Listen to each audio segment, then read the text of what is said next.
Bonjour à tous, je suis Frenzo et vous êtes les bienvenus sur ma chaîne. Dans cette nouvelle vidéo critique littéraire, je vais vous parler du roman Rattrape-moi de Maritza Jaillet que vous retrouverez chez Livresque Éditions. Alors reste avec moi.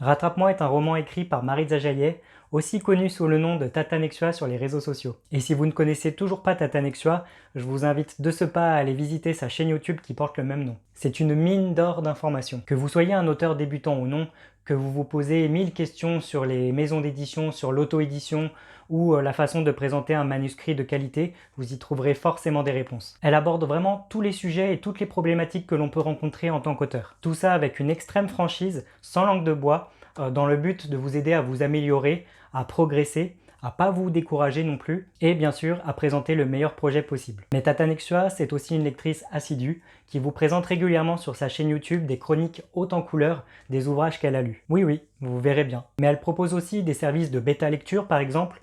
Elle a travaillé dans des maisons d'édition, dans des comités de lecture, donc son expérience elle est vraiment riche, vraiment passionnante, et elle aborde vraiment tout plein de sujets comme je le disais sur sa chaîne YouTube, que je vous invite vraiment encore une fois à aller découvrir. Je vous mets de toute façon en barre d'infos de cette vidéo tous les liens pour la retrouver sur les réseaux sociaux où elle y est vraiment très active. Et je profite de cette vidéo pour la remercier de son aide, de ses précieux conseils qui m'ont été vraiment utiles lors de ces derniers mois pour avancer dans mes projets d'écriture. Donc vraiment, Tatanexua, merci à toi. Maintenant, on va parler de Rattrape-moi sans vous divulgacher l'intrigue pour vous donner un petit peu envie de le lire. Rattrape-moi nous introduit à un univers singulier.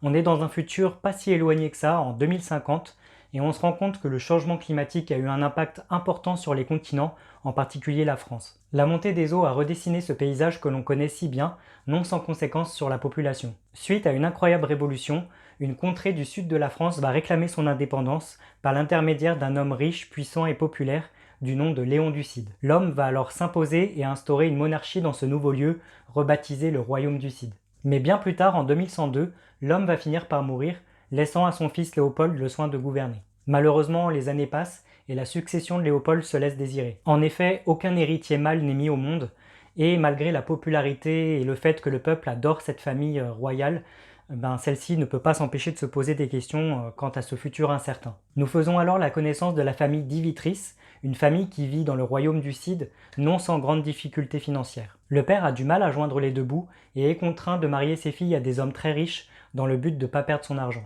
Argent qu'il semble apprécier perdre au jeu en passant. Sa fille Morgane est contrainte d'arrêter les études et de travailler à la verrerie familiale dans le but d'aider la famille à s'en sortir. Elle joue d'ailleurs pour ses frères et sœurs le rôle de maman, la leur étant partie mystérieusement quelques années plus tôt, sans aucune explication. D'ailleurs, Morgane la pense morte depuis un petit moment.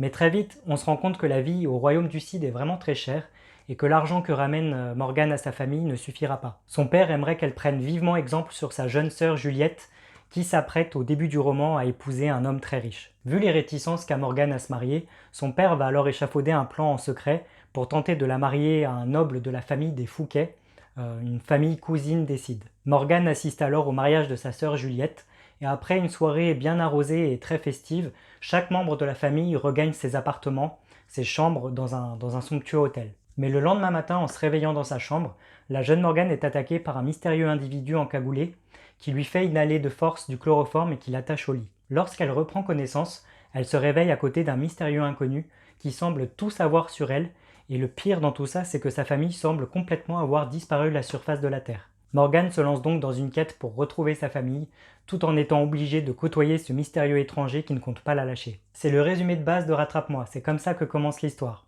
Ça vous donne envie? Et encore, vous n'avez rien lu. Maintenant, comme d'habitude, vous commencez à le savoir, je vais divulgacher l'intrigue. Alors si vous n'avez toujours pas lu Rattrape-moi de Maritza Jaillet, je vous invite à vous rendre directement sur la partie conclusion de cette vidéo ou à revenir dessus une fois que vous l'aurez lu. La jeune Morgane se retrouve donc victime d'une situation dont elle ne comprend rien. Mathieu Fouquet, le mystérieux inconnu du matin, est finalement l'homme à qui elle se retrouve mariée de force par son père. Mathieu Fouquet qui est donc un membre de la famille cousine des Cid. Mathieu Fouquet est un homme arrogant qui mâche pas ses mots et qui traite la jeune femme avec indifférence quand il ne lui envoie pas des réflexions blessantes à tout bout de champ. Mais on se rend vite compte que l'homme a un humour assez affûté, mais derrière cette image qu'il renvoie au monde se cache vraiment un homme très distingué et toujours très courtois dans ses propos. Même si Morgane ne le supporte pas et qu'elle a ses raisons, les deux individus sont contraints de passer du temps ensemble et d'apprendre à se connaître. Morgane n'en oublie pas pour autant sa famille et son père qu'elle continue de chercher désespérément, et pour cela, elle peut quand même s'appuyer sur l'aide de Mathieu. Entre-temps, la jeune femme va croiser la route du beau et du mystérieux Nathan, qui pourrait bien faire succomber son cœur assez rapidement. Rapidement, en tant que lecteur, on se dit que le jeune homme est beaucoup trop à l'écoute et beaucoup trop gentil et prévenant auprès de cette jeune femme, Morgane, qu'il ne veut pas uniquement son bonheur et qu'il attend peut-être quelque chose de spécial venant d'elle. Que cache-t-il? Parallèlement, dans sa quête pour retrouver sa famille, Morgane va apprendre une révélation assez fracassante. Sa mère n'est pas morte comme elle le pensait, elle est bel et bien vivante depuis 4 ans. Elle apprend que celle-ci vit à Nancy, depuis 4 ans je crois, et elle décide de s'y rendre immédiatement en compagnie de Mathieu pour avoir des explications. Celle-ci arrive sur place et découvre avec étonnement que toute sa famille, excepté son père, sont déjà sur place, déjà chez sa mère, et elle est très heureuse de retrouver tous les membres de sa fratrie. Mais quand Morgane et sa mère se retrouvent et ont une longue discussion de retrouvailles, celle-ci lui révèle alors qu'elle est partie et qu'elle a quitté la famille parce qu'elle n'en pouvait plus de cette vie, de cet argent dilapidé par le père, et par le fait d'élever des enfants comme ça en grand nombre, elle n'arrivait plus à gérer. Morgane a quand même du mal à comprendre sa mère et décide de partir. Mais juste avant qu'elle ne parte, sa mère lui fait une terrible révélation concernant le mystérieux Nathan. Nathan, sur qui elle craque, n'est autre que Nathan de la Costa, un autre membre de la branche cousine de la famille, et Mathieu est au courant depuis le début. Et oui, Mathieu et Nathan sont en lien depuis le début, s'envoient régulièrement des messages, et sont au courant des moindres faits et gestes de Morgane. Humiliée par sa mère, par Nathan, par Mathieu, la jeune femme ne sait plus quoi faire et en qui avoir confiance. Contre toute attente, la jeune femme va alors se rapprocher de Mathieu, qu'elle détestait pourtant au début. Elle va finir par l'apprécier de plus en plus, jusqu'à passer un cap irréversible où ils vont passer la nuit ensemble. Morgane va alors se rendre compte que derrière les sourires de Nathan se cache une personne qui ne la fait pas du tout vibrer, contrairement à Mathieu. Au contact de Mathieu, Morgane ne ressent pas d'ennui et elle commence vraiment de plus en plus à l'apprécier.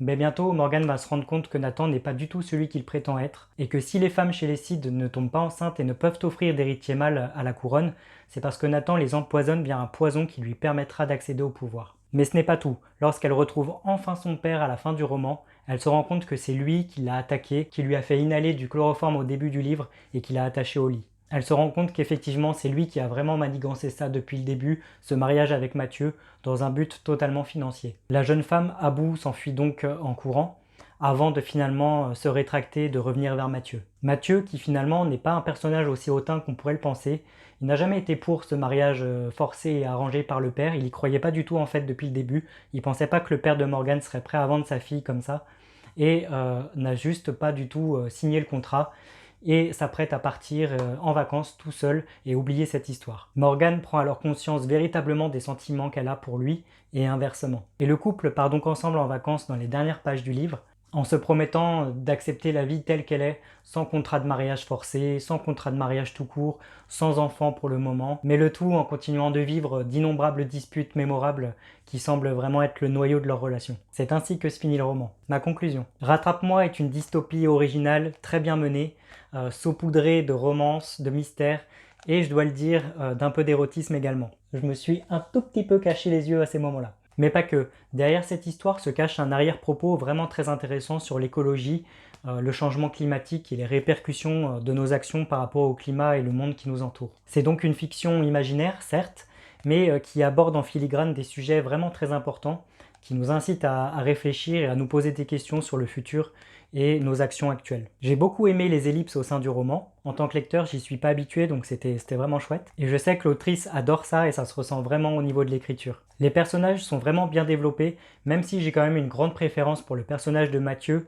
qui à mon sens vole vraiment la vedette au personnage principal de Morgane. Mathieu est beaucoup plus complexe, beaucoup mieux travaillé, beaucoup mieux développé, beaucoup plus intéressant aussi je trouve, et sa psychologie vraiment affûtée est vraiment jouissive. J'ai aussi beaucoup apprécié les différentes technologies de ce monde futur, même si elles contrebalançaient un peu étrangement avec le langage des personnages qui était un peu issu de la haute bourgeoisie. On avait l'impression d'être un petit peu à une époque romanesque, mais avec des objets du futur qui les entouraient. C'est pas tous les jours qu'on peut lire ça dans un roman, et j'ai trouvé le contraste des deux vraiment intéressant. J'ai également beaucoup apprécié l'arbre généalogique en fin d'ouvrage, qui permet un peu de se situer par rapport à tous ces personnages, toutes les branches des familles. C'était vraiment le bienvenu. Et comme vous pouvez le voir, la couverture de Rattrape-moi est vraiment sublime. On la doit à Thibaut Bennett, et je trouve que le travail a vraiment été bien fait. Le livre au toucher est vraiment agréable et vraiment la couverture, je me répète, mais elle est vraiment très jolie. Bref, Rattrape-moi est un petit roman qui se lit extrêmement vite et bien. C'est fluide, c'est un roman que je qualifierais de feel good, qui fait du bien et qui vraiment change les idées, surtout en ce moment. Et vous alors, qu'avez-vous pensé de Rattrape-moi de Maritza Jaillet alias Tatanexua? N'hésitez pas à me le dire dans un petit commentaire en dessous de cette vidéo, de lâcher un petit pouce bleu et de vous abonner à ma chaîne pour ne pas manquer mes autres critiques littéraires à venir. Dans la prochaine vidéo livre, justement, je vous parlerai des tomes 3 et 4 de la chronique des Bridgerton. Alors soyez au rendez-vous, je vous dis à très bientôt. Ciao!